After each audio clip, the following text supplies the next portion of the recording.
12 days, 12 days until Texas Longhorn football. It is right around the corner. What's up, everyone? BK Brad Kellner. Today is Monday, August 23rd, 2021. And yes, a week from Saturday, Texas will open up its 2021 season against the Ragin' Cajuns of Louisiana. We're going to start a little bit of a series here on this channel. This will go from now until next Friday, the day before the Longhorns take on the Ragin' Cajuns. We're going to take a look at 12 questions facing Texas football as we inch closer to the regular season. 12 questions. So we'll do a video every day. Not going to do one on Saturday or Sunday. So we'll take a look at 2 questions on Friday. We'll take a look at 2 questions on Monday to make sure that we get all 12 in before game day, a week from Saturday. So close, I can almost taste it. There actually will be college football games this weekend. I think you have like 5 or 6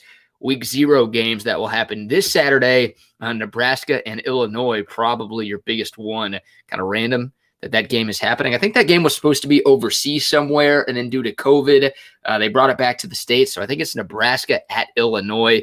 Random to have a conference game in week 1, even more random to have a conference game in week 0. But the first big Saturday of college football, a week from this Saturday on September 4th. So once again, 12 questions. We'll try to release a video every day, taking a look at 12 things that are facing this Texas football team here in 2021. By the way, 12 days away, the best Longhorns to ever wear the number 12, a bit that we used to do on the triple option with RBKD. I know Kevin and Rod are still doing that in Austin. Colt McCoy, your best 12 in school history. You've got Shea Moranz, you've got Tony Jeffrey, you've got Earl Thomas. That's a good segue into the question we're going to be answering today. That is the safety position. We're starting with the safety position at Texas, and I think this is a big question facing the Longhorns here in 2021. By the way, please like this video. Please subscribe to this channel if you haven't done so. We're talking all things Longhorns on this channel: Texas football, Texas basketball, Texas baseball, whatever the hell is going on in the Texas athletic departments. We'll be discussing it on this channel. So appreciate the love, and thank you guys for the continued support. So yeah, in light of number 12 and Earl Thomas being one of the best 12s, maybe the best defensive 12 in school history at Texas, we take a look at the safety position, and I've got some serious questions about the safety spot with this Texas defense. You lose your 2 starters from a year ago, Chris Brown, who was arguably the best secondary player for the Longhorns in 2020. He's gone. Caden Sterns, former 5-star, freshman All-American, didn't progress the way that Texas fans wanted over the course of his college career, but a guy who was a staple in that defensive backfield. He's off in the NFL with the Denver Broncos. So you've got to replace your 2 starting safeties. You just don't have a lot of proven experience back there. You've got B.J. Foster, who I think everybody going into the offseason expected B.J. Foster to be one of the 2 starting safeties for Texas in 2021. But then B.J. Foster is not a starter in the orange-white scrimmage. Like during the spring game, he was with the number 2s on defense, and I'm sitting here, and I think most Texas fans were thinking, what the hell? Like, is B.J. Foster just not good? I mean, he hasn't lived up to his 5-star billing. I don't think there's any doubt about that. Unfortunately, B.J. Foster's most memorable moment during his time on the 40 acres was him quitting the team during the UTEP game last year. Y'all remember that? That was bizarre. Like in the 3rd quarter, there were reports that B.J. Foster quit. Obviously came back, was allowed back onto the team by Tom Herman and the previous staff. But my point is, guys, like B.J. Foster hasn't quite lived up to the billing. And in the spring game just a couple of months ago, he wasn't even considered a starter at safety. So I want to be optimistic with B.J. Foster, but we just haven't seen enough consistency over his Texas career to feel really, really good about that guy. Look, if anybody can unlock his potential, it's Pete Kwiatkowski, right? One of the best defensive coordinators in all of college football. We've talked about him on this channel. When I was doing radio in Austin, y'all obviously heard me talk about him a lot. I'm ecstatic with PK. The best assistant hire that Steve Sarkisian made. So, look, Pete Kwiatkowski has always been able to do more with less. He's turned, on paper, lesser talented safeties into really, really good players, not only in college, but in the NFL. A guy like Budda Baker comes to mind. One of the best safeties in the NFL. He was a top 20 player in the NFL top 100 that the NFL Network is throwing on. Like, that guy wasn't a 5-star. out of high school, and Pete Kwiatkowski helped develop him into one of the best safeties he was in college, now in the NFL too. So once again, if anybody can unlock that potential with any of these guys, it feels like it's Pete Kwiatkowski. But BJ Foster, now apparently he's getting most of the number one reps on defense. So I don't know what happened in the spring. Maybe he made a bad first impression. Hell, maybe the new coaching staff, even though it wasn't, they weren't here last year. Maybe they were like, oh, this guy quit the team. We got to make him earn it. We really have to get him out of the doghouse and make him prove that he's really committed to this team, to this university, to this program. So maybe that was a part of it. But BJ Foster getting number one reps at safety, and Brendan Schooler, your other starting safety, at least at this moment. Brendan Schooler did start the orange-white scrimmage game for Texas. But he's a guy, look, who's making a position change. He's changing sides of the ball. I mean, he's been a receiver at Texas the last couple of years. He's going from offense to defense. Now, the good news, something that eases my nerves a little bit about that transition, Brendan Schooler started his college career playing safety, and he was a damn good one.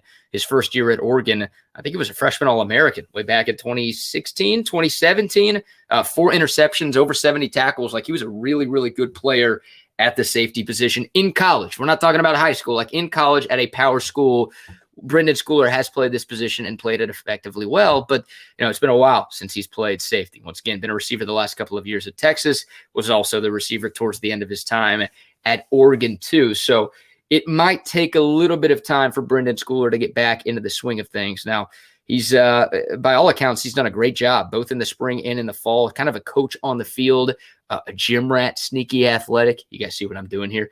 But seriously, all of those things, I'm not the guy using those terms. I've seen those terms from the insiders, from people I've talked to. Like, they use those words to describe Brendan Schooler. So I think he's going to be a very, very smart football player. The physical limitations are a little bit of a question for me. I just don't think he's the most physically gifted player out there. In the spring game, he took a pretty bad angle on Bijan Robinson, did have some nice recovery speed to make a tackle on that play. A lot of Longhorn fans were, I guess, excited to see that. I was more glass half empty. Like, dude, that was a really, really bad angle. Missed a couple of tackles in that game too. But once again, changing positions, changing sides of the ball, I assume that takes time to get back into the swing of things. But there's Brendan Schooler. So those are your projected 2 starting safeties, guys, 12 days before the start of the season. You got a guy who has been a disappointment during his time at Texas, did not start last year, did not start the spring game in BJ Foster. Then you've got Brendan Schooler, who's making the change from wide receiver to safety. Those are your starters. And Pete Kwiatkowski puts a lot of emphasis on the safety position. He puts a lot of responsibility on the safety as well. And he'll go a lot of single high looks, which puts a ton of weight on that single high safety, right? Sometimes he'll line a safety up in the box. I assume BJ Foster is more likely of the two to be that guy, sometimes coming in on blitzes, sometimes just in there to stop the run. And then Brendan Schooler going to be the single high guy, 15, 20 yards down the field, responsible for a lot of things in that back end with this Texas defense. And we'll talk about the corners in another video. I'm not too sure where the confidence level is with the cornerbacks with this football team. Mine's not super high. You've got experience. You've got guys who have started for a number of years at the cornerback position, but let's be honest, guys, DBU has not been DBU for a long, long time. So a lot of weight on the shoulders of Brendan Schooler, assuming Pete Kwiatkowski gives you some similar looks defensively to what he did at Washington. Now, the best coaches coach to their personnel. So if Brendan Schooler and BJ Foster and Tyler Owens is one of your backups there right now. Chris Adamora apparently getting a lot of run with the safeties too. We'll get to him here in a second because I think that's an interesting development with this safety battle or the safety room, whatever you want to call it. If the combination of those guys aren't capable of doing the things that PK would like to do, then he's going to have to change his defense. Rod Babers says it all the time. Coaches are problem solvers.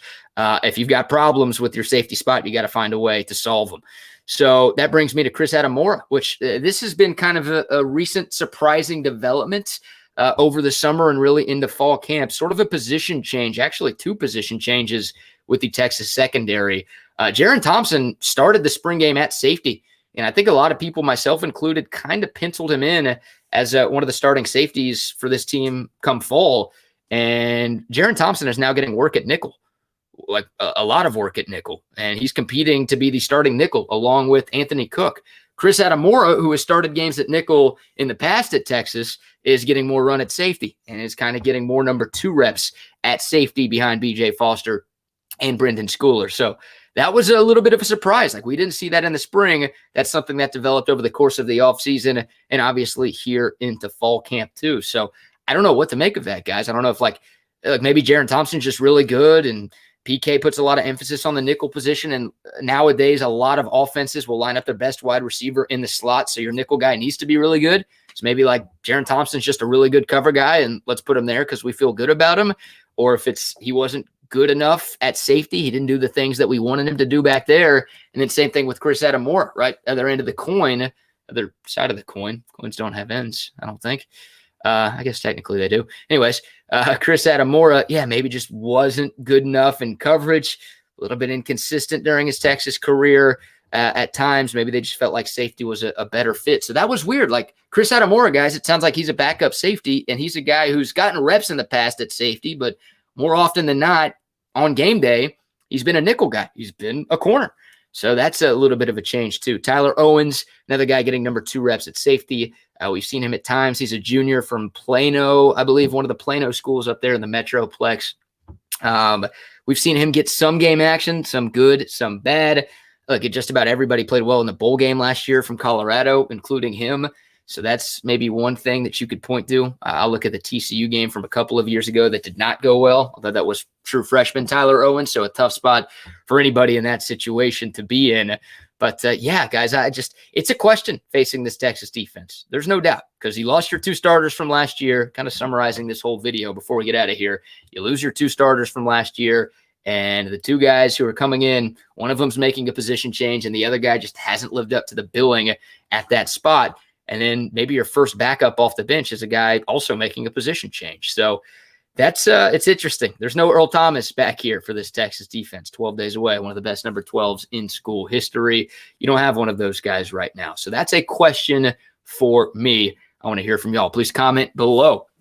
And I want to hear your thoughts, some of your biggest questions leading up to Texas and Louisiana. Once again, 12 days away from the season opener, a top 25 matchup, the Longhorns and the Ragin' Cajuns, beginning the Steve Sarkisian era on September 4th.